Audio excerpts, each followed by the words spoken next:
મિત્રો, જય આદિવાસી, જય જોહાર। આજે આપણા આદિવાસીઓનો સૌથી મોટામાં મોટો તહેવાર દિવાસો છે। તો સૌથી પહેલાં તો મારા પૂરા ભારતભરના અને ખાસ કરીને ગુજરાતના આદિવાસીઓને ખૂબ ખૂબ શુભકામના હું આપવા માંગુ છું। આજે જે દિવાસો છે અને જે ઉજવણી આપણે કરીએ છીએ એમાં પણ ખાસ કરીને વાત કરીએ તો અમારા નવસારીમાં ઢીંગલા ઢીંગલી અને ઢીંગલા બાપા વર્ષોથી પ્રખ્યાત છે, દાયકાઓથી પ્રખ્યાત છે।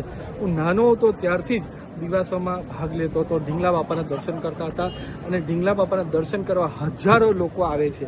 આજે લોકસભા ચાલુ હોવાથી મારે નવસારી ના આવાયું એના માટે હું દિલથી માફી માંગુ છું, પણ હું આશા કરું છું કે મારા બધા આદિવાસી ભાઈઓ બહેનો જે પૂરા વિસ્તારના દક્ષિણ ગુજરાતમાં આજે નવસારીમાં જમા થવાના છે એ બધાને હું શુભકામના આપું છું કે તમે હર્ષોલ્લાસ સાથે આજે આપણે દિવાસો અને ઢીંગલા બાપાની શોભાયાત્રા કાઢો અને આવતા વર્ષે હું તમને ખાતરી આપું છું કે આપણે બહુ બધી સારી રીતે બધા સાથે મળીને સારામાં સારો દિવસો ઉજવશું અને આપણે ઢીંગલા બાપાની સારામાં સારી પધરામણી કરશું। જય આદિવાસી, જય જોહાર।